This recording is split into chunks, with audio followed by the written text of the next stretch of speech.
Good afternoon, everybody, and welcome to the session at the 2016 AFP Congress. My name is Andrea McManus, and I'm a partner with the Treo Group, which is a Western-based consulting firm. And on behalf of my partners and our whole team at the Treo, we're really excited that we have committed 3-year sponsorship for the AFP Canada Foundation to present a live stream across the country during Congress every year. And we're particularly grateful that it's Lucy this year. Just a few housekeeping items. We do have a pillar problem in the room. And so you can do the math, or you can just sort of see your sight line. And so for Lucy, if you can't see her, there's still some seats up front too as well. And we have 200, I think, registrants outside of this room across the country. So welcome to you as well. And you'll be able to ask questions. And the mighty Leah Eustace, who's a tech guru, is all set up down here to manage those questions. At the Treo, although we've only been together as a group, we were 3 individual consultancies before. We came together a year ago, and our goal is to challenge nonprofit and fundraising leaders. Our line is bold leadership, transformative fundraising, and we believe that there is a need for bold leadership. There is a need for thinking outside the box. There is a need for challenging yourselves, challenging your leaders, and elevating your fundraising through that. So Lucy, I'm going to now introduce Lucy, and because her session is Innovate with Confidence, and innovation really makes the world go round these days. So Lucy is founder and director at Lucidity. She is an accomplished trainer, coach, and consultant specializing in innovation. She did tell me that, like many of us, she fell into fundraising. She was educated in handbag and textile design. So women in the room will love that. And ended up working in the charitable sector about 16, 17 years ago.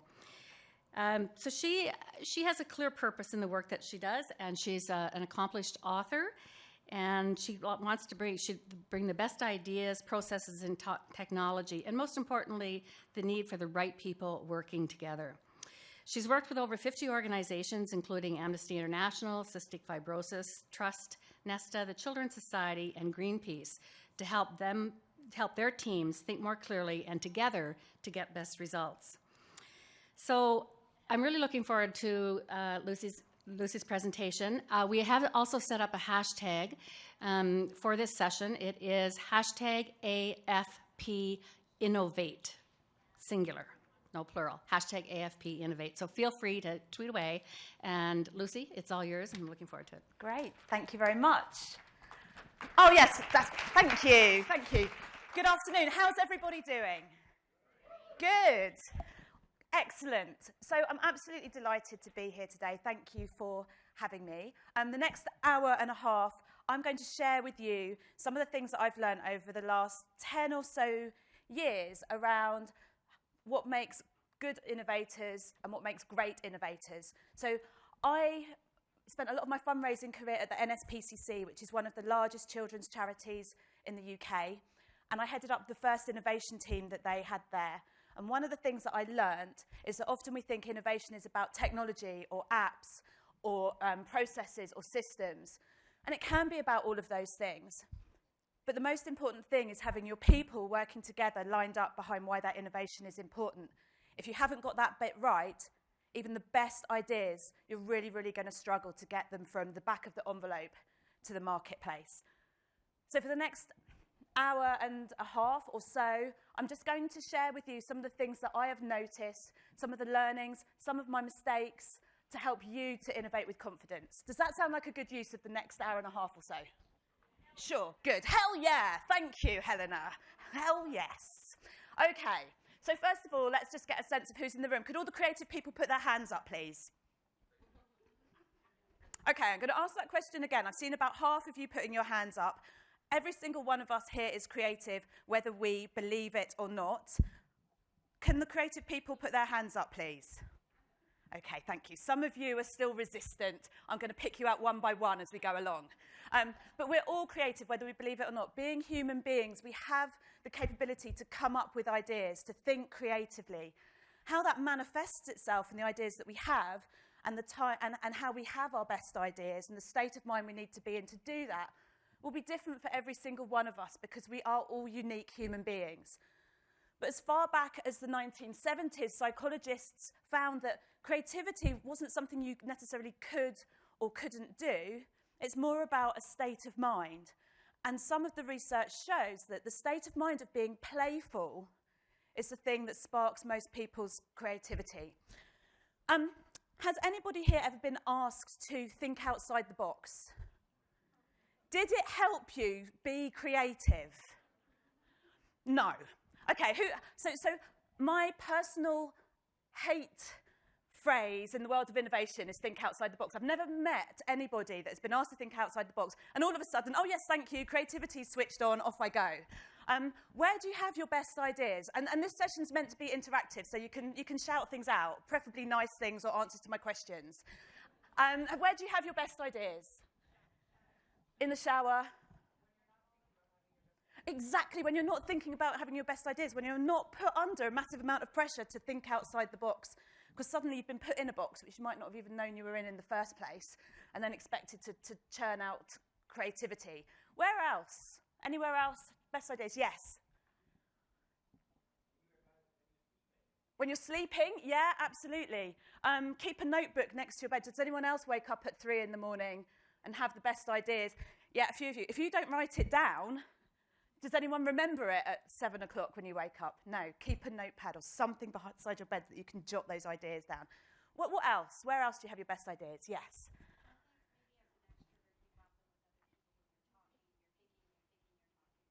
Yeah. Extroverts getting together, bouncing ideas off of each other and building on ideas. For some of us, yes, absolutely. Driving, yeah. Exercising. Drinking wine. Do you know, I was delighted. There's a round of applause for drinking wine. Okay, let's go with that. I was really delighted to find out recently that there is some scientific research about the connection between alcohol and creativity. And basically, on a graph, you get kind of a linear line for about the first drink, where your creativity increases as your alcohol consumption increases, and then it just kind of falls off a cliff. So, one glass, excellent. After that, you might have the best ideas you've ever had in your whole life, but no one is going to remember what they are. Okay, so nobody said sitting behind my desk in my office. So one of the things is around getting out more, getting out and being more relaxed, finding and connecting into the times when you are at your most creative. There's a book called Where Good Ideas Come From by Stephen Johnson, and he says that ideas are just combinations of old ideas put together in new ways. And the more experiences that you have and the more diverse teams that you can work with and bounce ideas off, people coming from different perspectives with different experiences, the more chance you have of putting two ideas together in a new way that could be something great. The other person that talked about this is Steve Jobs. Did anybody see his commencement speech back at Stanford in 2005? Okay, a couple of people. If you haven't seen it, it's definitely worth watching. And one of the things he talks about is what he calls joining the dots. So he tells a story about how he dropped out of college, and this gave him the opportunity to drop in on courses that he was curious and interested in. And he went to calligraphy classes. And he says that calligraphy classes had no practical application for him whatsoever at that point in time. But 10 years later, when he's inventing Apple and the fonts and the typefaces that he learnt about in calligraphy, made the products different to anything else that was on the marketplace. And he talks about having the faith of following your passion and following your curiosity and learning as much as you can and having faith that those dots will join up in your future. So one of the things to take away, if you're trying to be a more confident innovator, is getting away from that feeling that if you're doing your best work, you have to be at your desk. Sometimes some of your best work is out and about, seeking your own inspiration and learning about some of the things that you're curious about. So I just want to start by my definition of innovation. So being creative is having the ideas. Innovation is the doing bit. And does anyone have innovation in their job title? Good. This is good news. So in the UK, there's a bit of a trend of having innovation teams, not just within the charity sector. And what I find is that that means that everyone else who hasn't got innovation in their job title steps back from being creative and innovative and goes, well, that's the job of the innovation team. As fundraisers, innovation runs through your DNA already. You don't need it in your job title. You are already innovative. But innovation is the doing bit, and my definition is what you do differently to achieve your mission. So if somebody else has already done something, it's fine for you to copy. There's nothing wrong with copying other people's ideas as long as you make them work for your context and you're not just copying them blindly. But if it's new to you, it counts as innovation. The other important bit about this sentence is that it has to be about achieving your mission. It has to somehow be something that is getting you closer to your mission quicker, more effectively, having more fun while you're doing it. But ideas just for the sake of ideas, if they're not getting you closer to your goals, are not ideas that you should be pursuing. Those are the times where you need to say no. And for me, innovation falls into two categories. And the first one is incremental innovation. So in the UK, we are super proud of our cycling team. Did anybody see the Rio Olympics this summer? What time was it on here? Because for us, it was a really late one. What time were the Olympics? Were the Olympics on here? Prime time. Okay, so daytime, early evening. Okay. So the GB cycling team have an incremental innovation strategy that they've had for some years now that is really making a big difference to their track record. They look at all the tiny changes that each and every single one of them can make, and the aggregate of that adds up to make a big difference. So they look at their diets, they look at their equipment. There was a story in the 2012 Olympics how the French cyclists had said that the GB team's wheels were too round and it wasn't fair. Now, I'm not a cyclist. I don't really get that because I thought wheels were supposed to be round on bikes. But anyway, they look at every single thing that they can do differently. They take their own pillows with them because if they can get a little bit more sleep, that's going to make a difference. They have people coming round and cleaning the door handles on the Olympic Village to make sure that there's no bugs that they can pick up that might be ones that they're not used to. And the aggregate of all of these add up to make a big difference. They came home with 12 medals, which was double the amount of the team that came second. Just as a little test, does anyone know what team came second? France, no. Good answer, not the right one. It was the Netherlands. Netherlands came second, but nobody knows that. So if anyone says to you, it's taking part that counts, not the winning, I'm just going to challenge whether that's true or not. So that's incremental innovation. The other type of innovation is disruptive or radical innovation, and that's about changing the business model entirely. So for us, that might be looking at an entirely new way of bringing in income to our organisations. And my example here is Airbnb. Has anyone used them? Yeah, a few of you. Okay. So Airbnb rents out more property than any other organisation on the planet, but doesn't own any of it. And it is disrupting the hotel, travel, tourism industry. What does that look like within fundraising? If we don't keep disrupting ourselves, someone else will come along and disrupt us. So which is more important? Which is best? Incremental innovation, just a show of hands. Radical innovation, both. Okay. Just checking. Yeah, both. We have to be doing both. We have to be constantly striving to be the best that we can possibly be, but we also have to keep an eye on the outside world of what else is happening, how are we getting disrupted. Many years ago, before I was an innovation consultant, I worked at Blockbuster Video. Did you have Blockbuster Video here? Used to, exactly my point. So it didn't matter how well I faced up the videos, if I upsold some popcorn. I used to have to hoover the floor. It didn't matter if, my customer service, it just didn't matter how good a job that I did, because ultimately Love Film came along in the UK and people received DVDs straight to their houses. And then that was even more quickly disrupted by Netflix, where you can get your films live streamed straight to you. So we've got to look at both. Both are really important. And if we don't we're in big trouble. Does anyone have to raise less money next year? I take that as a no. Does anyone have less demand for their services or predicting less demand for their services in the next 5 to 10 years? Anyone? No. So unless we are really, really focusing on innovation as something that's core to our business rather than a nice to have, which is what I hear a lot. When we've got the right team in place, we'll start to innovate. When we're looking at next year's budgets, we'll start to do it. It's not a nice to have. It's a strategy for survival. And our Kodak moment is not long away unless we're really, as a whole organisation, absolutely focused on that. And I'm devastated about Kodak because they invented digital photography back in the 1970s, but yet they weren't able to respond quickly enough to the marketplace.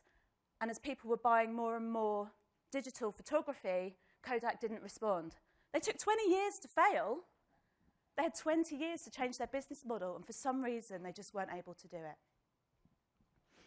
So there's two reasons why I think that organisations, and in my experience, organisations find it really difficult to change. The first one that people tell me is that they are too busy. Like, we all have busy jobs here. We've all got big targets to reach. It's a tough fundraising environment at the moment. And what people tell me is that they're too busy to improve. But if we don't lift our heads up to be able to really look strategically about how we can do a better job, we're going to be constantly in a cycle of being too busy to improve, and our Kodak moment will come and go. But this is what people tell me. But the real reason that is at the core of why we are finding it difficult to change is fear. It's the fear of failure, the fear of getting it wrong. What if it doesn't work? It's a deep-rooted fear. And there's also a fear of, well, what if we get it right? What if this idea does work? And then I'm going to have to deliver it, and that's going to be really difficult. And then what will happen then? And change feels really, really scary. But let's not beat ourselves up about that, because it is a deep-rooted challenge, problem to anybody that's trying to drive change. So what I'd like you to do is to take you back to your 7-year-old self.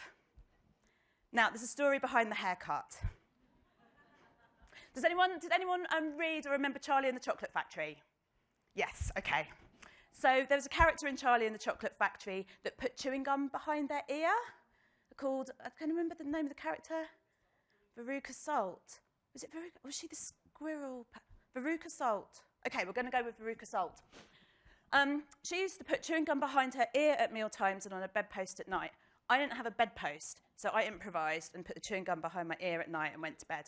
I woke up the next morning, had haircuts similar to the one I currently have, and I remember going into my mum and dad's room and saying, something's happened with this big, like, bird's nest hair.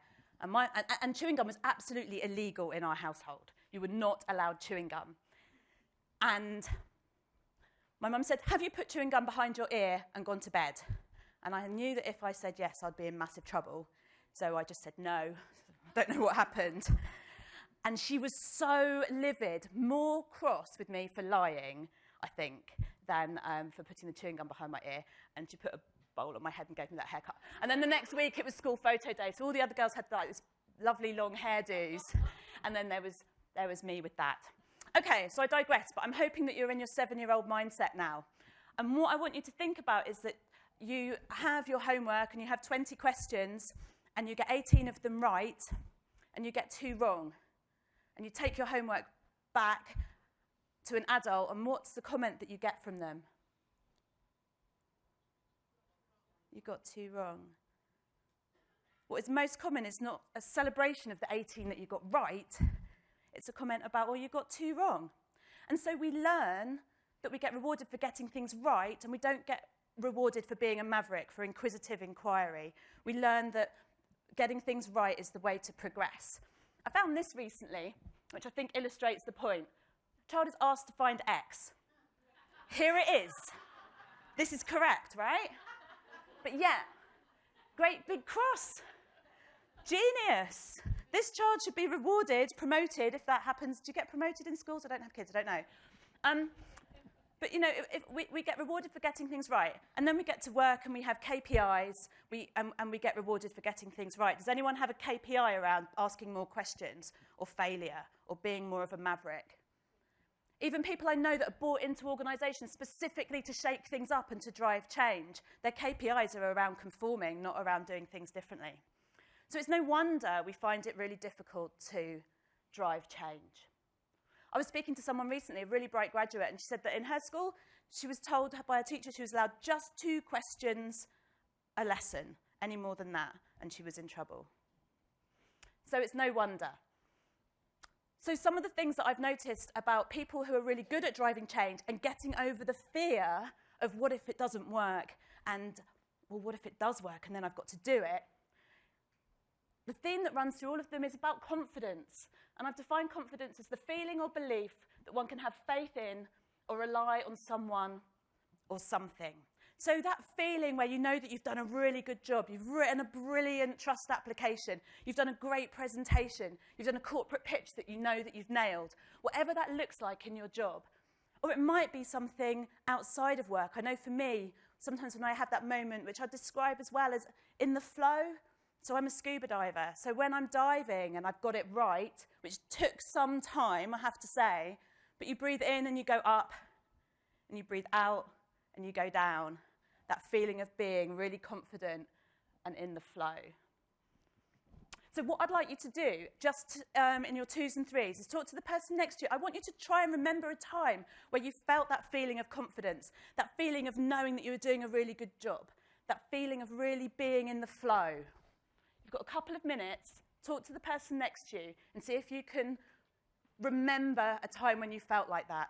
Go.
Okay, team, I'm going to stop you there.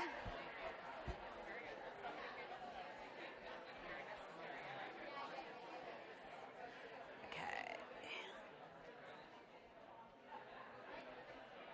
So, am I right by the level of noise in the room that you were able to remember a time where you felt confident? That feeling of in the flow? Who was able to talk to somebody about remembering that time? This is important. If you haven't got there, I'm going to spend the rest of the session on it until you find it. No, I'm not. But it is important. It's important being able to anchor yourself back to a time when you're confident. So if you didn't come up with something just then, is it okay to give you some homework? To go away and have a think about trying to remember a time where you could really anchor back to a time when you felt super confident. Is that okay? Good. Okay. So the next part, I've got 10 things that I see confident and successful innovators do that sets them apart from the rest of the crowd. And the first one is around choosing your attitude. So choosing whether you are going to be a change maker, whether you are going to strive to keep pushing to do things differently. I think this kind of comes with the territory. You're all fundraisers, right? No charitable organisation was set up because everything was okay and nothing needed to change. So it's part and parcel of the job that you do already. But sometimes when we're so busy, it can be difficult to remember why it's important that you do what you do. So choosing your attitude. One of the people that I've studied is Richard Branson, who I think is up there in the top innovators of our time. Does anyone know the story about how Virgin Airlines was set up? Few nods. He was travelling to the Virgin Islands, and him and the rest of the plane got offloaded in Costa Rica, and he was desperate to get to the Virgin Islands. And so rather than just kind of sit thinking, waiting until another plane was scheduled that he could get there. And remember, this is before he was famous, multi-billion pound entrepreneur. He went and chartered a plane and sold the tickets and got a chalkboard and sold the tickets back to all of the passengers that had been offloaded for $29 a piece. And he says that if you can spot an opportunity to make the world better for somebody, then you've got a business idea. So the story goes that the next day he phoned up Boeing and said, did he have any second-hand 747s that he could buy? And Virgin Airlines was born. So if that's not something around choosing your attitude, rather than just sitting and waiting for the world to do things to you that you choose to go out and change it, I don't know what is. The next thing is about, if anyone's read Stephen Covey's Habits of Highly Successful People, he talks about focus on the things that matter and the things that you can control. So for some of you, you won't be able to innovate about absolutely everything, but focus on the things that are going to have the opportunity to make the most difference and the things that you can do something about. And that is where you focus. How do you see the glass? We got an applause for wine earlier, so I'm hoping it's going to be a crowd pleaser with this slide. How do you see the glass? Half full? Any advances on that? Lady who loves wine? Not long. Something to enjoy. Okay, half full. I was talking to somebody recently and I said, how do you see the glass? Somebody said refillable.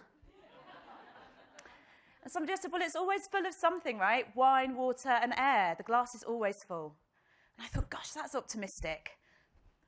But one of the things that made me think about is surrounding yourself with people who can spot opportunities. And this isn't about groupthink that we heard about in the plenary. This is about people who will constructively challenge, but not constructively challenge you to drive change and say, oh, that's a great idea. Tell me more about it. How can we make this happen? Rather than that'll never work. How we don't do things like that here response.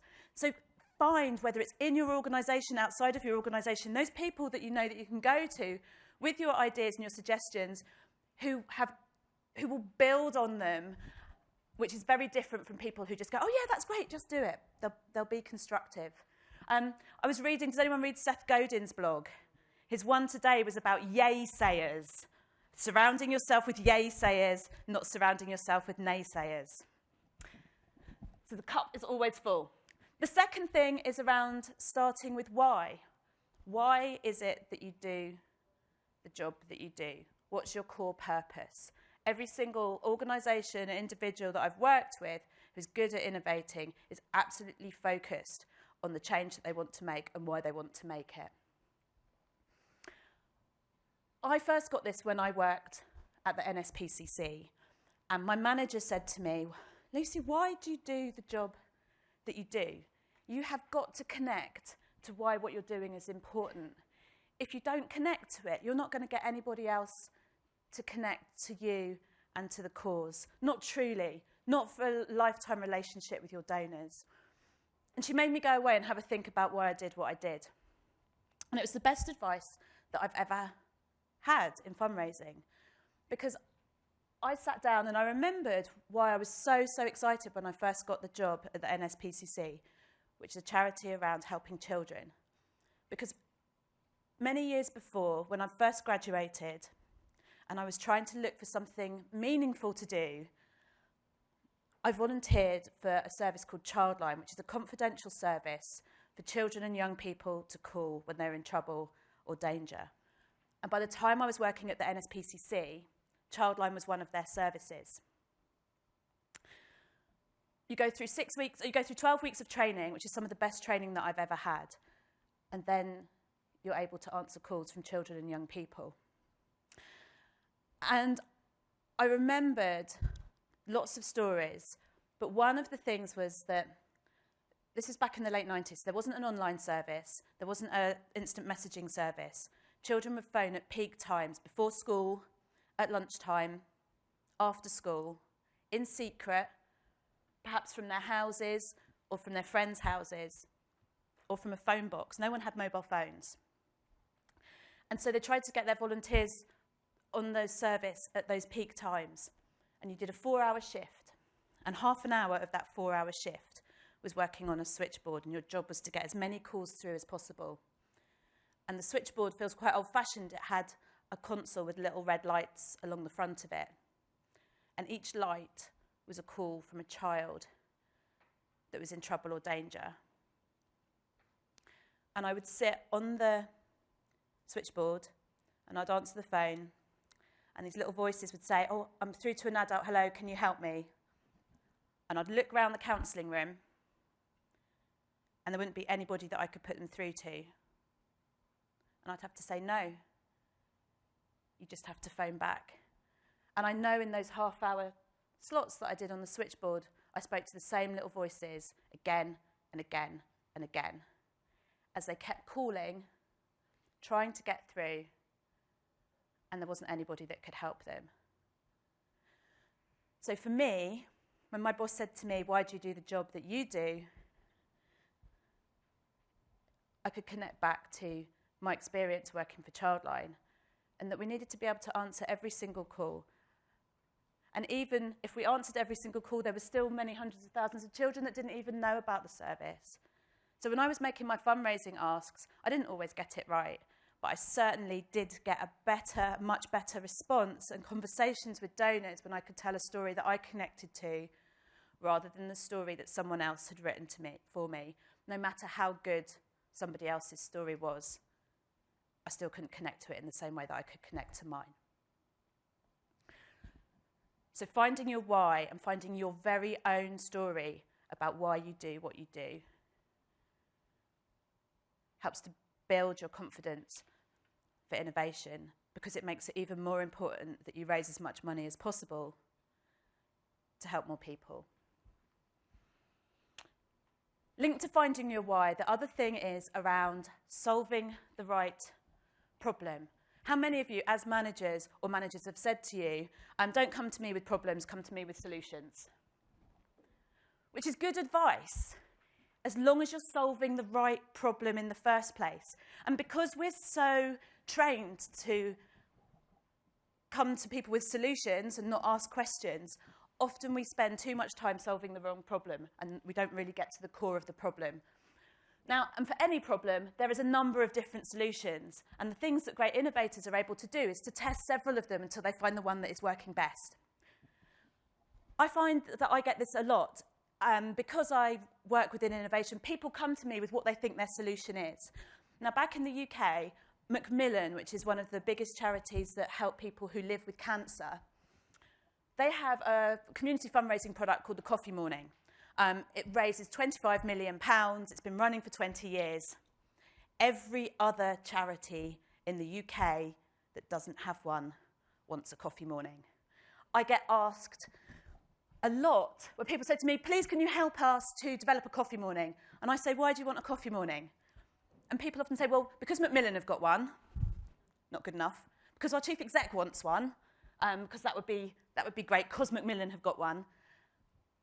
And it's going back to the drawing board and saying, well, what is it that what's the problem that having a coffee morning solves? Is it that you don't have enough products to offer supporters? Is it because you're looking to gain new supporters? Is it because you're supporters of a particular age or demographic and you don't have anything for them? What is it that the coffee morning solves? That's the problem that we start with, and coffee morning might be one of the solutions.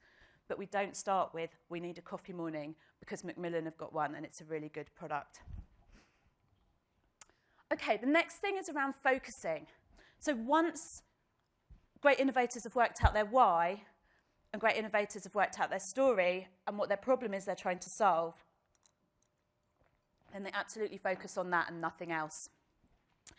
And I want to tell you a story about an organisation that I've worked with that has got really, really good at doing this. And this is Clare House Children's Hospice. It's based up in the north of England. And their problem was that they had this dawning realisation that they don't even scratch the surface of being able to provide for the children and families in the area that they work in that need them. And because they're not even scratching the surface, it means that in order to do so, they have to raise a significant amount of money to be able to do it. A few years ago, back in the UK, Professor Adrian Sargent wrote the great fundraising report. He was commissioned to look at the organisations that were raising a huge amount of money year on year, so a real transformational increase in their income, compared to the ones that just had incremental changes and just kind of bumped along, maybe raising a little bit more year on year. And he looked at the differences between the ones that did okay and the ones that were raising a huge amount of money. It's about a 180-page report, but we asked him to summarise it in one sentence. He's a professor. He can handle that sort of stuff. And he said, income grows when the entire organisation is proud of its fundraising as an integral part of its mission. So David Pastor, the chief exec of Clare House, said, OK, how do we make everyone in our organisation a fundraiser? Because we need to raise a huge amount more money in order to be able to be there for everybody that needs us. So we did some work with them, and a lot of the work that we did, we started with getting every single person in the organisation to tell their story about why they do what they do. So this isn't just fundraisers, this is the whole organisation. We heard amazing stories. Jeff, the handyman, told one of my favourite stories, which was one day how he was doing something in one of the corridors, and he said he had his headphones on and he was rocking out to Leonard Cohen and he was singing a little bit.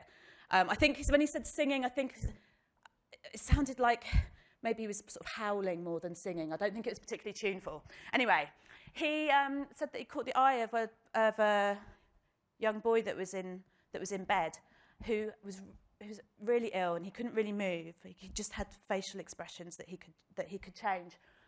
And he could see that this boy was laughing at him.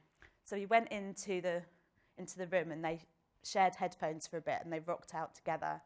And he said, you know, my story is around why I do what I do. I might be the handyman, but the reason I'm here is to make life better for all the families that come to Clare House. We had so many stories. One of the stories was a story about Jack, who was a little boy that died at Clare House Hospice. He died wrapped up in his Mr. Man duvet, with his mum reading him Mr. Bump, his favourite Mr. Man story. Leslie, the head of care, wrote the story about Jack. And one of the things about the story that she wrote was that at the end of it, she just said, well, this is my job. You know, this is what I do. I don't understand how telling my story makes me a fundraiser. And we have an expression when we say, well, if you can accidentally raise money at a dinner party, you're sat next to someone and you tell the story about what you do, and they say, I'd really like to be able to help, then that makes you a fundraiser. And she kind of shrugged her shoulders and she went off. And then a couple of weeks later, when I saw her, she said, okay, I get it now. Let me tell you a story. I was she was part of a quilting group. And at the quilting group, she thought that she'd practiced some of the storytelling that she'd been doing with us. And she said that she told the story about Jack, and the other people in the group had been so touched by the story that she told that they all gave her a cheque because they wanted to be able to help. And they all said, when we finished our quilts, we'd really like to donate them to the shop because we really want to be able to help other families like Jack. And she said, now I get it. She was worried about asking for money. She didn't have to ask for money. She just had to inspire people with the story about why she did what she did. So David Pastor, the chief exec of Care Houses, now we have dozens of fundraisers, and they're extending this out to their local community of volunteers as well. But it's not just about having dozens of fundraisers, it's about them absolutely focusing on the more fundraisers that they have, the more money that they can make, and the more chance they have of being able to be there for every single person in their local area that needs them.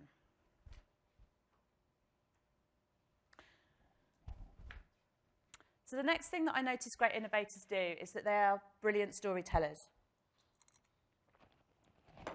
So as fundraisers, you're already brilliant storytellers. And I've talked about Richard Branson already. But I'd like to give you another couple of examples. The lady in the middle is Lorna Wing. Back in 1962, she set up the National Autistic Society in the UK because she had a daughter with autism and there was no provision for her whatsoever. So her story around wanting to be able to do everything she could for her daughter and many other hundreds of thousands of children like her prompted her to set up the National Autistic Society. The lady on the end is Maggie Jenks, and in 1993 she was diagnosed with breast cancer. She was left to sit in a corridor in a hospital with her diagnosis, with nobody around her. And she decided that she didn't want anybody to have that same experience that she had. And so in the UK, she set up a charity called Maggie's Cancer Centres, which are beautiful buildings where people who have cancer and their families can go to when they have a diagnosis and get support and help. So nobody has to experience what she did. So in the context of your fundraising, think about, can you tell your founder's story? Can you tell the story of your organisation in your own words? Great innovators are all able to do that. I want to introduce you to a tool called the Curve of Doom. Now, this is important because it relates to your why. So has anyone ever felt like this? So, maybe at the end of a conference or at the end of a workshop, you've got this, enthusiasm is high. You've got all of these ideas and you're really excited about the difference that you can make. You've heard inspirational speakers and you get back to the office and then it becomes really difficult to implement things. Getting to the nitty-gritty of how you're going to make your ideas happen becomes really, really difficult. And you get to the bottom of the curve of doom. This happens many, many times on any sort of innovation project or any time you're trying to change anything. And what I have found is that when I'm talking with my clients, I talk to them at the beginning of a project and I say, okay, let's just explain the curve of doom. Because when it gets really difficult and a bit tense and challenging, you can say, well, actually, here we are at the bottom. I did warn you about this. So your why, about why it's important to drive change, has to be more compelling than the difficulty that you'll have in order to be able to deliver it. Because the curve of doom will happen time and time again in any project or anything that you try and do that is trying to drive any sort of change. So the next thing is about being able to ask for help. We don't have all the answers. If you think about what Stephen Johnson said, ideas are different ideas that are put together in different ways. And knowing that it's okay to ask for help, that isn't a sign of vulnerability or a sign of not knowing what your job is a trait that I see in the people that are really great at innovation. You don't have all the answers. Back in the UK, Great Ormond Street Children's Hospital didn't have all the answers. And there's a famous story about what other world their problem has been solved in and people who they partnered up with. So they were trying to get really ill babies from intensive care to the operating theatre as quickly as possible. And they were looking to what other worlds they could go to that they could maybe seek inspiration from. Does anybody know who they went to or want to have a guess? For any problem, there's many, many different solutions. They just happened to go with one particular one.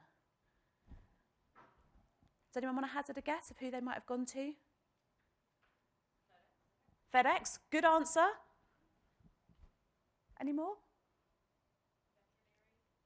Veterinary hospital, yeah, good answer, yeah. Any more? Airline? Yeah. Automotive? All good answers.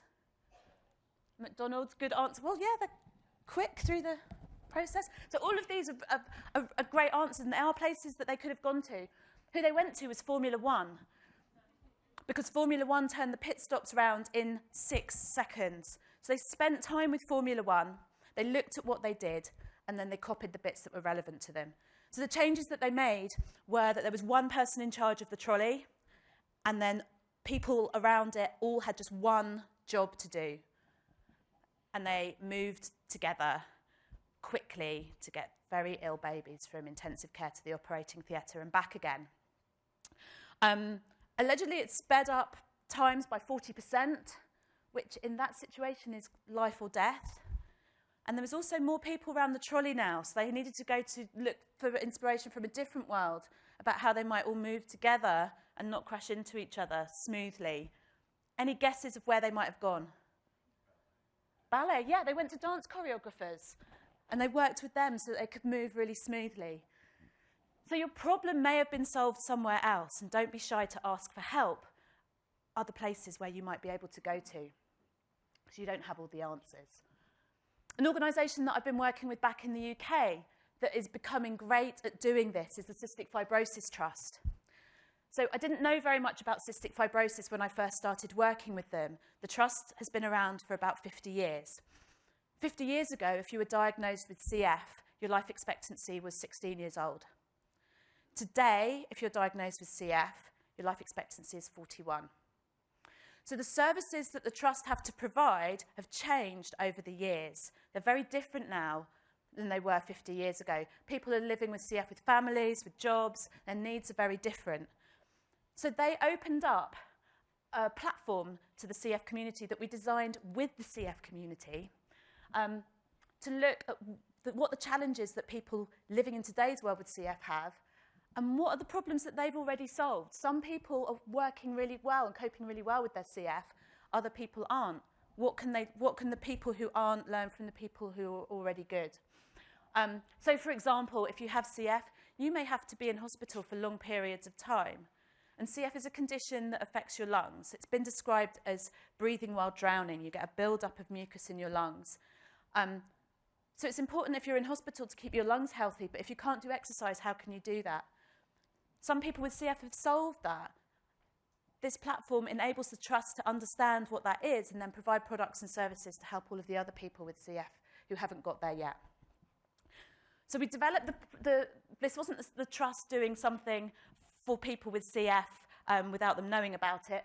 We had people from the CF community developing the platform with us. That's why it is working. If the trust had taken a parental voice and said, this is what we're going to do, people wouldn't have engaged and it wouldn't have worked. And there's one thing about it, which is the name, Hack It Up. So a hack is when people get together and have lots of ideas. And a hack also, and there's no polite way of putting it, is when people who are hacking up phlegm. Now, the CF community came up with that name, and it's fun, and they like it and they engage with it. If the trust hadn't have engaged with their community, they would have come up with something different and something that the community probably wouldn't have engaged with. Something like, I don't know, how we can help other people with CF, for example. So it was very brave of the trust to open up maybe a sense of vulnerability. We don't know what the solutions are for people with CF. Let's ask them and let's together work out what they are. Okay, the next thing is, and why it's important to ask for help, internally or externally, within your teams or with your partners, your business partners, your beneficiaries. The idea is that you have a little seedlings and you need to grow them. Your idea that you maybe have needs help and support from other people to help make it grow into something that is workable. And so asking other people for help, what do you think of my idea? How could I make this work better? Who else do you think I should go and talk to? Are there any other people that you can think of that I could work with? Is really important. And being able to be in an environment where you can ask for help is the difference between a good innovation and a bad innovation often. So there's two things there. The first is around not killing ideas off too early, not killing those little seedlings before they've had a chance to flourish. And that's banning idea killers as phrases. Does anyone know what I mean or want to shout out or suggest what an idea killer? We tried that before, yes. What else? Not in the budget. We don't do it that way. What else? You can use this as kind of therapy if it's helpful. We don't have time. Yeah, we don't have time to do that new thing. That'll never work. Not in the brand book. Ooh. We have no money. What's wrong with the way it is? What's wrong with the way we always do things? What else? Yeah. Say that again. I didn't quite catch you.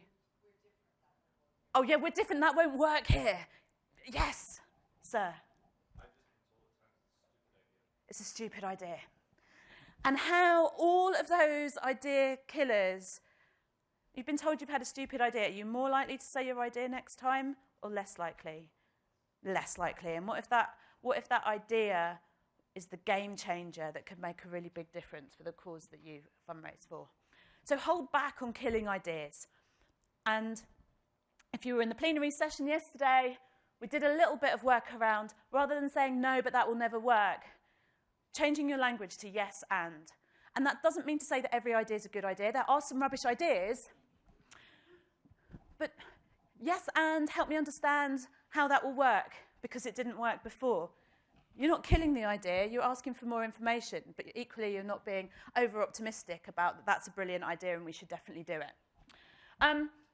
So I think you've been sat down for a while now, I think I'd like to get you to just practice yes-anding, and I'd like you to stand up.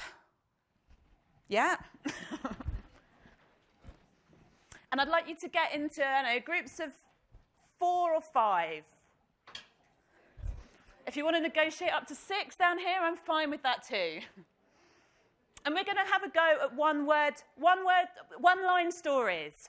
So the first person I want you to start, and just once upon a time there was a prince that lived in a castle. That's your easy starting point. The next person has to say yes and, start their sentence with yes and just improvise the next line of the story. The next person then yes ands and keeps going. It's just practicing yes and. Whatever the person says, you yes and it and you build on it. Does that make sense? Okay, your one-line stories. The first person starts, once upon a time, go.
Okay, let me stop you there. Have a seat.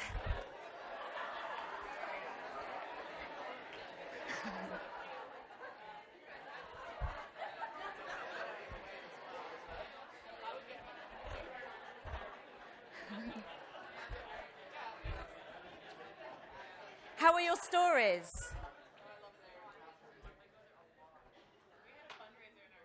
You had a fundraiser in your castle. Very good. Okay, so just using yes and, holding back on killing ideas, even if you don't think it's a great idea. So yes and, help me understand how that will work. Still signals that you're interested and listening. So even saying yes but, people hear the but. If you can change your language to yes and, that will make a very big difference. Okay, the next thing is around great innovators putting customers at the centre. Customers, donors, supporters, whoever your audience is. My friend Charlie, who works at Donor Voice, told me about a little bit of research that they were doing where they asked donors why they supported the charity. They asked the charity why they thought their donors supported them. And none of their answers were the same. So really getting to understand your supporters, your customers, the reasons why they give, not just their demographic information, is the thing that sets great innovators apart from the rest. A quick example of this from the corporate world is Lego, where they realised that they needed to develop new products and services. I've just got into charity speak. New products, new Lego. And they set up a site called legoideas.com. Has anybody been on it? There is money to be made. So if you have an idea for a Lego product, you let them know. If they get 10,000 likes, they take that as 10,000 indications to buy, and then they make the product. And if it's your idea, you get a percentage of the profit. Exactly. But what they're finding is that it's not 8-year-olds suggesting, what they think their target audience is suggesting. It's 30 and 40-somethings on a nostalgia trip wanting Ghostbusters and Back to the Future. So go on there. There's money to be made. But what they found is that they're developing a whole new range of products based on their customer insight that they wouldn't have come up with if they hadn't have put it out there in the first place. The next thing is around asking more questions. And asking questions, the phrase, how might we, rather than how can we, or how could we, or how should we, has been researched at Harvard as the way to help people think big, rather than thinking, how could we do something, or how would we do something. It opens up possibilities of how might we, without trying to kind of point a finger on, how could you do this? So start to use the phrase, how might we, when you're asking your questions. But then the people who've been in an organisation for, say, less than 6 months, is there anyone here? Less than 6 months in your organisation? Okay, great. So you are the people that can ask all the questions. And when you're new in an organisation, you can really spot why things, why do we do this in this particular way? And if you get the answer, that's because that's how we do things here, then it's going back to that and saying, well, why do we do things like this here? How might we do it differently? And a quick example from the NSPCC, when you're new in a role, you can really spot things that when you've been in an organisation for a long time, you can't. Somebody was seconded into the telephone fundraising team. So when people upgraded their gift from, say, £2 to £5 a month, they noticed that it took over a month for that to be processed. They asked, how might we do this quicker? It turns out that the NSPCC is 125 years old. Some of their processes are too. The banking world has changed. It was very easy to change that process, which meant that the donations could be processed straight away, which meant £150,000 of additional income that year that could be spent on services for children. So ask more questions. If you're new, go for it. If you've been there a long time, listen to the new people and go for it too. Comfortable with uncomfortable. The great innovators, when you get that feeling in the pit of your stomach and you think, oh, maybe I'll pull back on this and I'm not going to do it anymore. This feels a bit uncomfortable. The great innovators do the other thing. They go, this is a signal that I'm onto something good. I'm going to ride through that and I'm going to keep going. And they see being uncomfortable as a true sign that there's change afoot, there's something different happening. This guy, John Dennis, is somebody that I work with, and normally I coach fundraisers, and it's like aspirational targets. it's better to fall short of something really aspirational than it is to try and go for something average and to meet it. John does treks across Antarctica. He was telling me about how he's going to row the Mississippi. And I'm saying, are you sure that you can do that? And he said to me, I don't mind a bit of panic about it. It means that you are doing the right thing. And I think he's right. And I think it's really easy to talk about pushing yourself out of your comfort zone because that's where the magic happens. And I've heard that a few times at this conference, and I completely agree. But then how do you do that when you get back to your organisation? So the best way to do that is to practice. So I just would like the two bravest people in the room to just come up, to volunteer just to come up here with me, please. Excellent, a massive round of applause for the two bravest people. And I've got three bravest people, all the better, come on. No, you stepped up, you're not stepping back, come on. All three. Over-delivered, come on. You get 3 for 1 in Canada. So, congratulations. So, Dorothy, Zaina, and Davida. Hi, great to meet you. Please, can we have a massive round of applause for the 3 bravest people in the room? And I do have 3 books, but I've given... OK. You all get a prize for stepping up. And massive kudos, live stream to the world, that you are the bravest fundraisers in the room. A massive round of applause. Can we have some whooping as well? And please go and sit back down. That's it. So that was interesting. Something funny happened there because I thought I had quite good rapport with some of you, eye contact. I thought I might be making friends a little bit. And then as soon as I said that, the group, there was nervous laughter from the back. And then there was a lot of studying of phones and notepads. And it interests me because I wasn't going to do anything bad. And I think we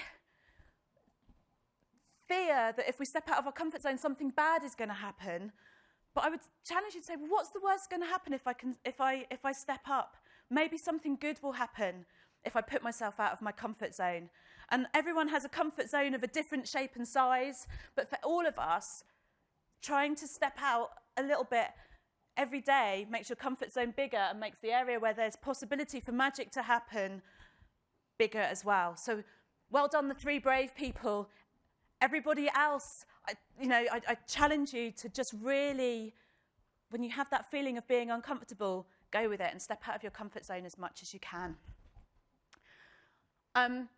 Thinking about what's the worst that can happen. What I don't know, actually. Don't answer me that. What's the worst that can happen if people come up here with me? I don't know. But anyway. So the next thing is that innovators link to that is they want to stand out rather than blend in. There's over 170,000 charities in Canada. You've got tough competition.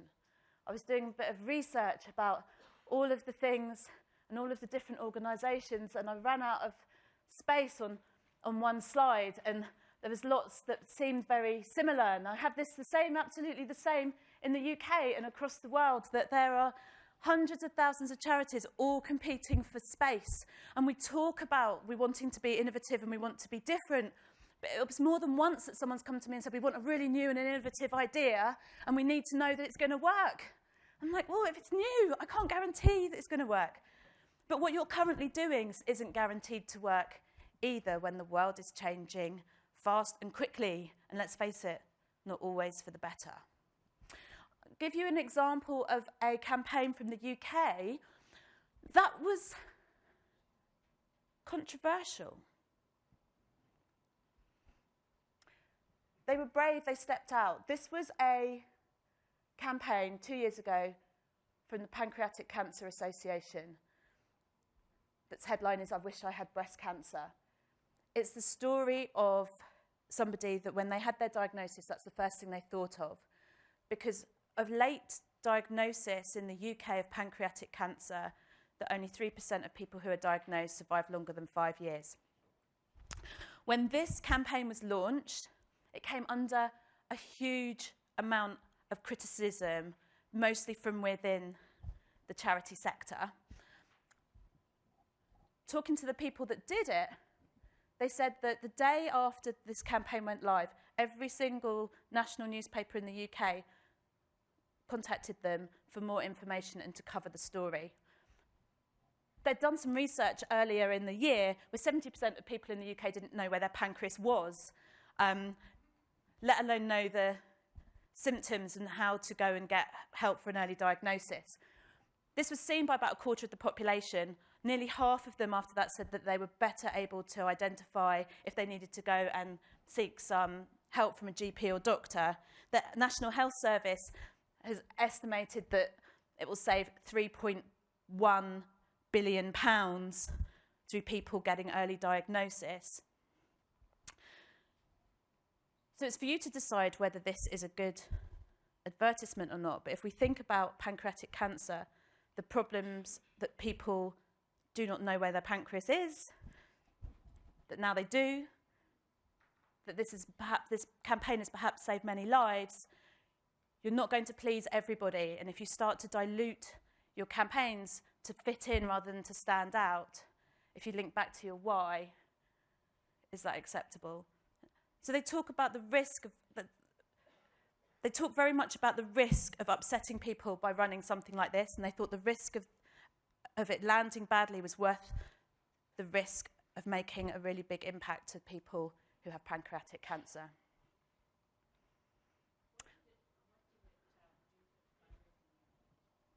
For the fundraising, and I haven't got the figures off the top of my head, they went through the roof. Good question. Yeah. I don't have that information, but what I will do, I will go and find it out, and I will come back to you on it. Yeah. And the lives are saved, and it's the amount of money saved through early diagnosis. So I'll come back to you with those figures. Thank you. So did it impact breast cancer? No.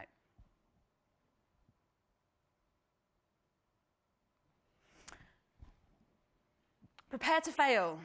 So if your idea is new, it's likely to fail. It's not necessarily guaranteed that it's not going to fail. People who are great at innovating accept this. They won't get everything right first time. And that we think success looks like this linear line, but what it really looks like is this as we respond to opportunities. And just being accepting that not everything is going to work helps to free up more testing to try and get things right. And innovating is about testing, learning, and adapting. And in fact, there's an example, again, from Macmillan in the UK, around testing things out on a small scale. So they didn't know very much about a younger audience. And so what they wanted to do was test out what different fundraising propositions a younger audience might like. They come up with 2 different ideas: shave your head and raise money and stand strong with people who are living with cancer, or style your hair and stand strong with people who are living with cancer. They set up a website, they put this live, and very quickly they saw that the style proposition wasn't really working and the shave proposition was. They put all of their spend into the one that was working. Now, if you look on Macmillan's website, the product is called Brave the Shave, and it had 21,000 people take part in its first year. Within Macmillan, nobody was saying, well, the style thing didn't work, that's really bad. It was seen as a test. If you see everything as a test, you can't have a failed test. You've just found out if something has worked or something hasn't worked. And one of the things, I spoke about Airbnb a bit earlier, and I think one of the things that I see happening a lot is that something fails and we chuck it out really quickly and we don't really want to talk about it and we don't learn from it. And several of you put your hand up earlier that you've used Airbnb, and their story is that 10 years ago they first set up. There were 2 guys that couldn't afford to pay their rent, so they bought a couple of air mattresses and rented them out to to people who wanted to come and stay. And then they thought we might be onto something here. And so then they, a South by Southwest conference was on. They went out to their mates and they said, look, we've got this idea. They built a really simple website and they started to rent other people's rooms, and they thought we're onto something here. They got turned down for funding, but they kept going. they were making a fair amount of, they were making income, but it was just flatlining. It wasn't really enough to keep them going. And so what they realised was the houses that sold were the ones that had really good photos. So they personally went around the New York apartments and they took really great photos and they thought, oh, this is it, this works. And now if you Airbnb your own place, you get a professional photographer that comes and makes it look really great. I mean, I even want to go and stay in my own flat. It looks so great when they came around. They got turned down for funding again. It took 10 years for the world to catch up with the sort of proposition of renting your place, going and staying in other people's places. And now Airbnb is worth $30 billion. If that was an idea within a charity, I think that would have got thrown out within the first year as something that wasn't going to work, rather than just keep testing and iterating. And I suspect that many of us will have our Airbnb ideas that are buried away somewhere as something that's been written off as something that won't work. There's a school that I was reading about recently that put everyone in lab coats because everything is a test. So these are the people that are not part of the school system that I spoke about earlier, because they're really trying to encourage children to ask more questions. And if you're wearing your lab coat, everything is a test. There's no such thing as failure. So it's important to learn from failure, but I just want to, in the last 10 minutes or so, give a little bit of a warning. Now, in the UK, there is a phrase called doing a Ratner. Does that resonate with anybody here? So let me explain. So Gerald Ratner was a chief exec of a very cheap high street jewellery company called Ratner's. And he was infamous for doing a speech at the Institute of Directors in front of about 5,000 people, talking about his company. And he said something like, all our stuff is really cheap because it's shit. And he got a bit of a laugh, so he kept on going, and he elaborated by saying something like, earrings are cheaper than a prawn sandwich, but the prawn sandwich would probably last longer.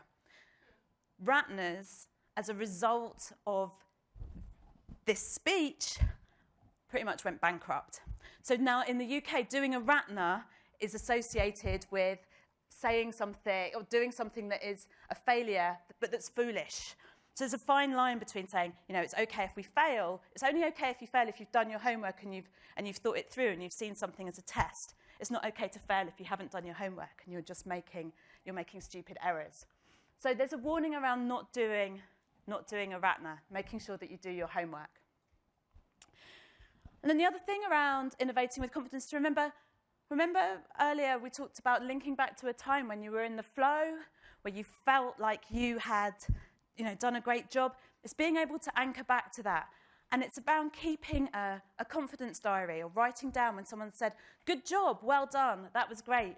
Keep that somewhere, because in those moments where you're feeling that your confidence is ebbing, and we've all got the critical voice that sits on our shoulder and says that we'll get found out, go back to that confidence diary, because that's where you'll be able to start to build your confidence back up again. So keep all of that feedback, keep all of those things, because you guys are already doing great.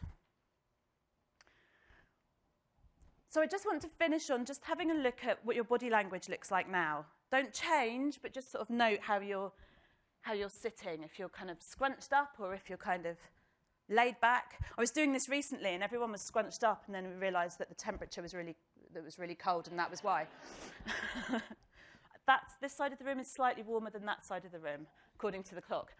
So some of you might have seen the TED Talk by Amy Cuddy, where she talks about body language and the effect that it can have on your physiology.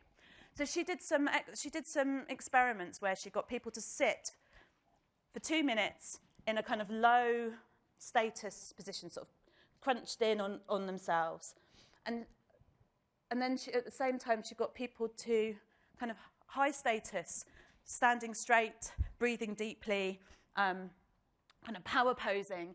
And then she looked at the changes in their physiology. So she did blood tests on them, and she found that in the people with the low status, that their testosterone levels were lower and their stress hormone, the cortisol, was higher. And the reverse had happened in the people that were power posing and standing strong. So she says that, just in 2 minutes, you can change your physiology from feeling really super confident to feeling more unconfident and closed in on yourself. So if this session is about confidence and I want you to leave feeling confident, what I would like you to do now is just do a little practice of the power poses. So on your feet. And just play around with it. Give it your best shot. Get comfortable. Good work. So we've got 2 minutes. So just sort of wander around and introduce yourself to the people that you're with.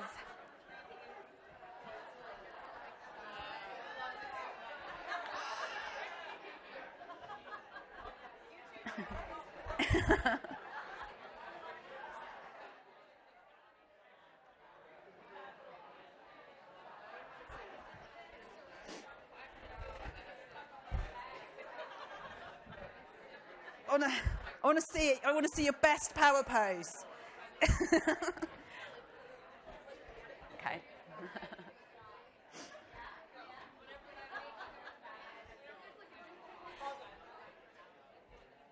Okay, good work. So the next time you have that low confidence moment, even just sort of standing straight, remembering a time when you felt super confident and a bit of power posing, and I don't mean you're going to your next trustee meeting kind of like this. It's like, go and do it in the toilets first. But Amy Cuddy talks about don't fake it till you make it. She talks about fake it until you become it. So, you sat mostly still for about an hour and 20 minutes, so I have about 10 minutes for questions. But a quick summary. The confident innovators and the things that I want you to take away is around finding your why. Find your story. If you kind of suspect that you have one, practice it so that you can tell other people and you can anchor back to it. Focus on the activity that can make the most difference. You can't innovate about absolutely everything. You'll be exhausted. Choose your attitude. Choose the things that you're going to make a difference around. And that thing around testing, learning, and adapting. Test something on a small scale. Learn from it.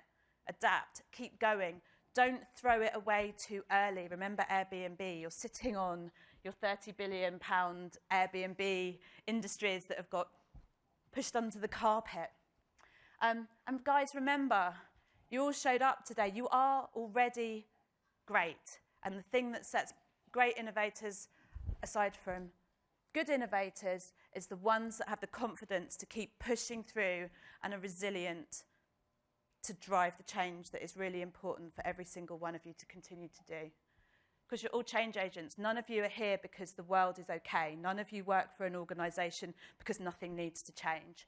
So the level of your confidence absolutely links to the level of your success within your fundraising and within your ability to innovate.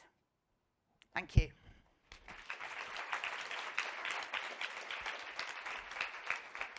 Do we have time for questions?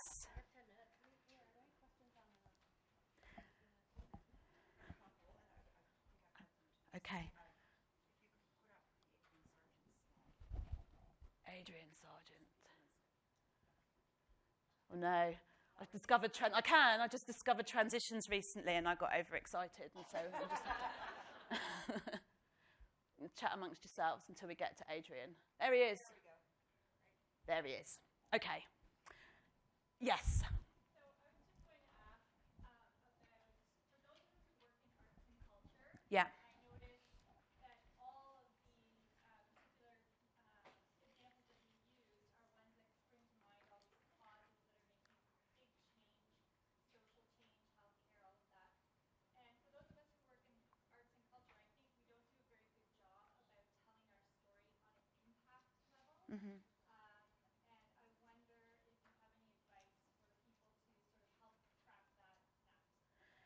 It's still around creating emotional connection about why you do what you do. So what's the difference that you make? Is it that people have beautiful places that they're able to go to, that they can learn through art? I mean, I did textile design and art-based degree. It's thinking about, what that impact is. And it's the same advice. It's about finding your story, and the more you practice telling it and asking kind of open questions around, well, how do you feel about that? Or why do you do that? What makes a difference?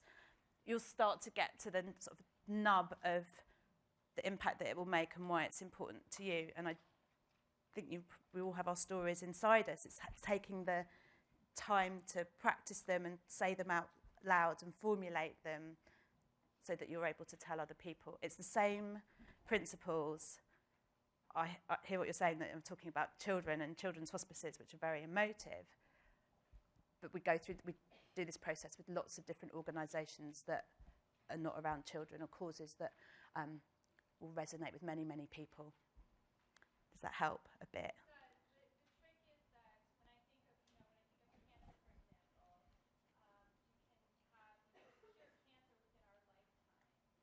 our lifetime. You can have then stuff, what kind of impact you're making or what kind of advances you've made, and the sort of nuts and bolts pieces Mm-hmm. there in the same way. We can talk about the kind of number of kids through our program, or we can tell the emotional stories about like personal stories of Mm-hmm. people who the organization has made a difference in their life. But it's, I don't know, it's not happening in the same way in the arts and culture sector. We don't have great shining examples of it. Why do your donors give to you? Our donors give to us. There's a variety of reasons, and I think a lot of them are actually somewhat particular to arts and culture. So Yeah. some of them are about the meaning that they've had in their life. They were a textile person Mm-hmm. that's, the arts have touched their own personal life in a way. Some of them, there is sort of the association to the arts that can be something that they want to be involved in, a prestige and exclusivity, and that's the truth of it, is that at the sort of major gifts level or donor programs level, that can be part of it. So it's interesting. So I think you've got your stories, and I think I wonder. Excuse me, the people online Yeah. can't hear the questions. Okay, have we got another? Is there another mic? Okay, You have the I have the only mic. The power. So the question is around, if you don't have a cause that is emotive in the same way that a children's hospice or a children's charity, so an arts organisation, how do some of the things that I've been talking about apply? I think the principles are the same. I think sometimes you can look at a cancer cause or a children's cause and go, so many people will resonate with that. So that maybe there's less people that will connect with art and the cultural sector, but it doesn't mean to say that the story for them is any less powerful. And it's not paying. There's people that do give. There's people that might give, and there's people that will never give to arts, and it's not paying any attention to them and working really hard on why the people that do give and why the people who might give do, and crafting your stories around those. And we have another question online. What steps do you recommend to refining an idea within your organization that would be considered disruptive? What steps Steps do you recommend to refining an idea within your organization that would be considered disruptive? So it comes back to starting with why. Why are you doing what you're doing? It depends a little bit on the context of disruptive. I would say just try it on a small scale. It's a bit difficult to answer without knowing what disruptive means, but just get on with it and do it. Get some data, and then you can keep building on that. In the same way that Airbnb did, 2 air mattresses, they've disrupted the whole accommodation industry. Start really small, test, keep going, keep iterating, and don't give up. Yes.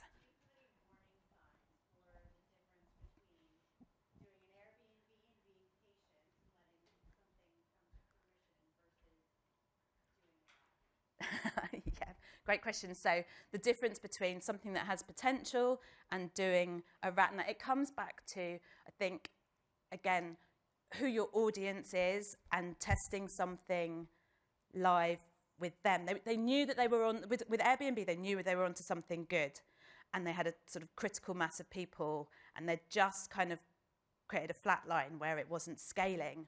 And they just kept trying different things, and then they cracked it with the photographs, and then their income went up. If you're not making any income, if no one likes it, yeah, that would be my advice. And it's testing it in a live environment, because if you do focus groups and surveys, people tell you what they think. What people say and what people do are often very different things. So if you can test it really small in a live environment, rather than ask people, if you ask people, do you give to charity? Oh, yes, I'm really generous. Maybe not everybody does. So getting someone who is brilliant at data and being able to look at trends and patterns to help you to identify Ratner versus Airbnb.